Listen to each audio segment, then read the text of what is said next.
झज्जर में हमारा ये भारत जोड़ो यात्रा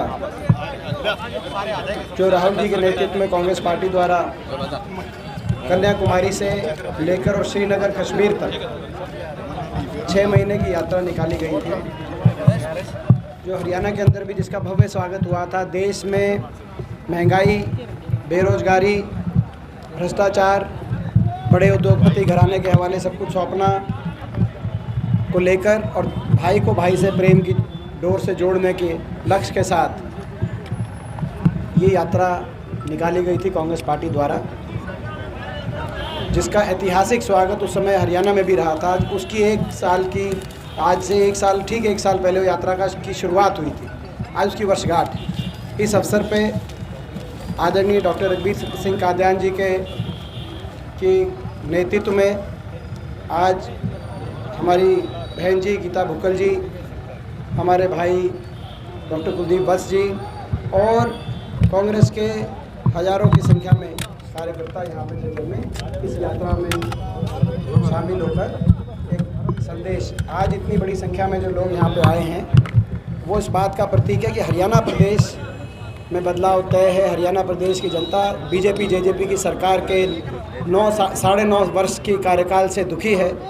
2-4 महीने के बाद अभी चुनावी वर्ष के अंदर हम आ चुके हैं। निश्चित बदलाव प्रदेश में पिछली बार भी थोड़ी सी सीटों से बदलाव रह गया था, मगर इस बार पूरे प्रदेश के कोने कोने में से बदलाव की आवाज़ आ रही, गूंज आ रही और बदलाव निश्चित हो। एक वीडियो वायरल हो रहा सीएम साहब का, जिसमें एक महिला ने जब वो फैक्ट्री के लिए जमीन कही है फैक्ट्री लगवाने के लिए, सीएम साहब ने कहा कि चंद्रयान 4 जो होगा उसमें आपको भेज देंगे। देखिए, बहुत ही मुख्यमंत्री जी पहले तो 9.5 साल तक चंडीगढ़ उन्होंने छोड़ा नहीं, खट्टर साहब ने। उसके बाद अब हमारे विपक्ष आपके समक्ष और हाथ से हाथ जोड़ो कार्यक्रम की सफलता से को देखते हुए विपक्ष आपके समक्ष की और हाथ से हाथ जोड़ो कार्यक्रम की जो कांग्रेस पार्टी कार्यक्रम थे उनकी सफलता को देखते हुए कोखलाट में कार्यक्रम शुरू करेंगे जन संवाद, मगर वो जन संवाद नहीं है, जन अपमान है। जहाँ भी जाते हैं मुख्यमंत्री जी, वहाँ पर कार्यक्रम में कोई भी अगर उनसे कोई प्रश्न पूछता है तो उसको अन्यथा लेकर उनका अपमान करने का, कोई जो प्रश्न जो पूछने वाले का अपमान करने का काम करते हैं। ख़ास तौर पर अगर कोई महिला प्रश्न पूछे, ये ट्रेंड बन गया है हरियाणा के अंदर। ऐसा लगता है कि उनके आसपास जो लोग हैं वो हमेशा उनकी रोज़ी पिक्चर पेंट करते हैं, उनको तारीफ़ करते हैं उनके हमेशा जो आसपास है। और वो जो अफसर किस्म के लोग हैं, लोगों से कट ऑफ कहीं ना कहीं अगर लोग उनके सामने कोई जायज़ बात भी रखें या कोई बात ऐसी रखें जो कोई सुझाव हो या कोई मांग हो तो उसका जवाब देते। जैसे आज एक महिला ने कहा कि हमारे क्षेत्र के अंदर कोई इंडस्ट्री या फैक्ट्री लगाने का काम करो, तो कहा कि चंद्रयान 4 में आपको भेज देंगे। इससे पहले सिरसा में एक विडो लेडी, एक विधवा महिला, उन्होंने कहा 22 साल का मेरा लड़का नशे से चला गया बेरोजगारी में, और जो नशा बिकवा रहे हैं वो बीजेपी के संरक्षण में बिकवा रहे हैं, उनके खिलाफ कार्रवाई कराओ। तो मुख्यमंत्री जी ने कहा किसने छिका के बेटी भेजे हुए, इसको बाहर करो। तो ये इस तरह के उदाहरण हैं जो इस पद पे बैठकर किसी भी व्यक्ति को इस तरीके से नहीं करने चाहिए, नहीं कहना चाहिए। ये जन संवाद नहीं, जन अपमान है। और जन अपमान वो करता है जिसको अहंकार हो। इनका अहंकार 7वें आसमान पे है। निश्चित तौर से आने वाले समय में लोग 7वें आसमान के इस अहंकार को तोड़ने का काम करेंगे। प्रदेश में मायावती ने कहा है कि देश के नाम पर जो गठबंधन बनते हैं सुप्रीम कोर्ट को हस्तक्षेप करना चाहिए और ऐसे गठबंधन पर रोक लगानी चाहिए। देखिए, ये जो है मैं समझता हूँ कि सबका अपने सब व्यक्तिगत सबकी अपनी राजनीतिक राय रहती है, तो इसमें कोई अन्यथा कोई बात नहीं। इंडिया भारत के नाम से जाना जाएगा, क्या समझते हैं आप इसको? का बहिष्कार करने लगे हैं इंडिया शब्द का। देखिए, ये शब्द को नहीं बांटना चाहिए। देखिए, ये देश के संविधान में, जिस संविधान पे बाबा साहब की अध्यक्षता में जो कमेटी बनी और सभी देश के महापुरुष सभी के दस्तखत थे, कोई किसी पार्टी से संबंधित हो, उसमें उसके अनुसार सारे शब्द इंडिया और भारत इसमें कोई फ़र्क नहीं है। ये कोई इसमें विवाद में किसी को भी नहीं पढ़ना चाहिए। सारे शब्द मैं समझता हूँ भारतवर्ष, हिंदुस्तान, इंडिया, हम सभी इस कम से कम अब देश के नाम पे आपस में ना उलझा जाए। सर NSY ने भी बड़ी जीत हासिल की है पंजाब के अंदर। पंजाब यूनिवर्सिटी में जो हमारी पंजाब यूनिवर्सिटी जो चंडीगढ़ में जो राजधानी है हमारे प्रदेश की, हरियाणा के बहुत छात्र वहाँ जाते हैं। वहाँ पर अभी बहुत बड़ा चुनाव था चंडीगढ़ में पंजाब यूनिवर्सिटी में।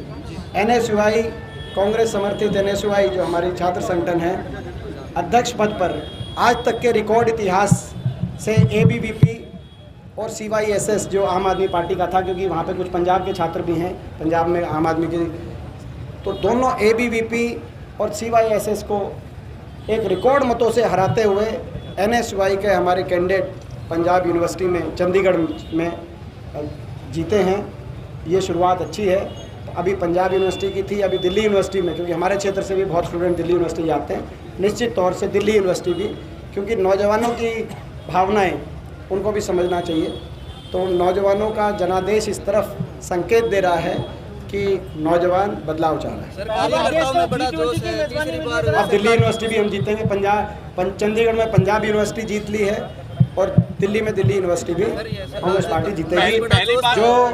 जो हमने पहले ही कहा था जब हिमाचल में कांग्रेस जीती थी और कर्नाटक में कांग्रेस जीती थी, तो हमने पहले ही कहा था कि हिमाचल और कर्नाटक तो एक झांकी है, पूरी पिक्चर हरियाणा में दिखाना बाकी है। उसका ट्रेलर हमने चंडीगढ़ में पंजाब यूनिवर्सिटी में दिखा दिया। G20 की मेजबानी कर रहा है, क्या कहेंगे? आप भी तैयारी कर रहे हैं या कोई और G20 की मेजबानी कर रहा है पहली बार।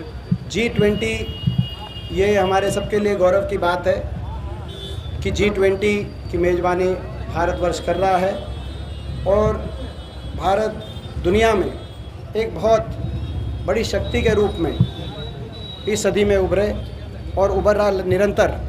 हमारी, मैं समझता हूँ कि सबकी यही एक बहुत, हम सब का यही एक बहुत बड़ा हमें बहुत सेटिस्फेक्शन है और बड़ी खुशी की बात है, हमें गर्व है इस बात पे।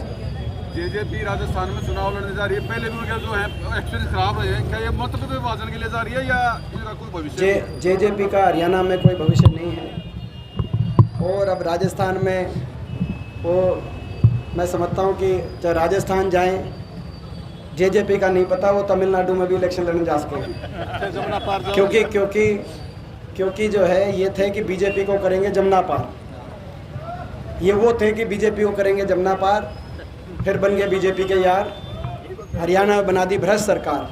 ये वो लोग हैं, ये जेजेपी पार्टी को लोग एक विश्वासघात की प्रतीक राजनीतिक पार्टी मानने का काम करेंगे। इस पार्टी ने पहले अपने मतदाता के साथ विश्वासघात किया, कह के कि बीजेपी को करो जमुना पार, फिर समझौता कर लिया। फिर इस पार्टी ने हर वर्ग के साथ, किसान आंदोलन आया तो किसान के साथ, 5100 बुढ़ापा पेंशन का कहा कि समझौता हुआ, बड़े बुजुर्गों के साथ, खिलाड़ी आंदोलन आया खिलाड़ियों के साथ, संदीप सिंह वाला जो मामला हुआ और जो हमारी बेटियों का मामला हुआ तो महिलाओं के साथ, कोई ऐसा वर्ग नहीं। एक आखिरी बात कहते हम आगे चलेंगे, ज़्यादा चाहेंगे, क्योंकि मेरी यूपी में ड्यूटी लगती रहती है कांग्रेस पार्टी की तरफ से। वहाँ एक शहर है बहुत बड़ा महानगर, उसका नाम है कानपुर। कानपुर में एक दुकान है जिसका नाम है ठग्गू के लड्डू, बहुत फेमस है ठग्गू के लड्डू, और उसकी टैग लाइन है कि ऐसा कोई सगा नहीं जिसको हमने ठगा नहीं। ये जेजेपी ठग्गू के लड्डू की फ्रेंचाइज हरियाणा में लेके आई है। इन्हें सबको ठगने का काम किया, लेकिन लोग इस विश्वासघात का जवाब वोट की चोट से समय पे देंगे। आप सबका धन्यवाद कि आप लोगों ने